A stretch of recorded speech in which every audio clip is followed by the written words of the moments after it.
اعوذ باللہ من الشیطان الرجیم، بسم اللہ الرحمن الرحیم۔ تمام دوستوں کو میری طرف سے السلام علیکم۔ امید ہے آپ سب خیریت سے ہوگے۔ تو آج میرے بھائی بہت ہی خوشی کا دن ہے اور آج دو مبارک دن ہے۔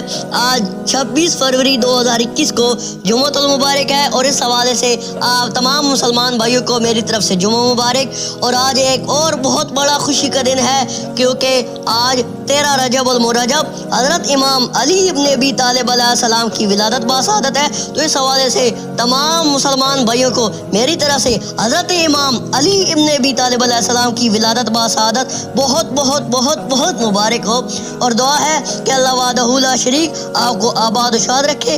اور اس حوالے سے ایک وظیفہ ہے جو کہ ناد علی علیہ السلام کا ہے، تو یہ وظیفہ میں آپ کو گفٹ کر رہا ہوں امام علی ابن ابی طالب علیہ السلام کی ولادت باسعادت پر۔ وہ وظیفہ یہ ہے: 27 مرتبہ ناد علی علیہ السلام کا ورد کریں، اور 27 مرتبہ ورد کرنے کے بعد آپ اللہ وحدہ لا شریک سے حضرت امام علی ابن ابی طالب علیہ السلام کا واسطہ دے کر جو بھی دعا مانگیں گے انشاءاللہ تعالی اللہ پاک آپ کی ہر دعا قبول فرمائے گا۔ امید ہے آپ کو آج کی ویڈیو پسند آئی ہوگی، اور آخر پر دعا ہے کہ اللہ رب العزت ہمیں نبی کریم صلی اللہ علیہ وآلہ وسلم اور آپ صلی اللہ علیہ وآلہ وسلم کی پاک آل کے بتائے ہوئے طریقوں کے مطابق زندگی بسر کرنے کی توفیق عطا فرمائے، آمین۔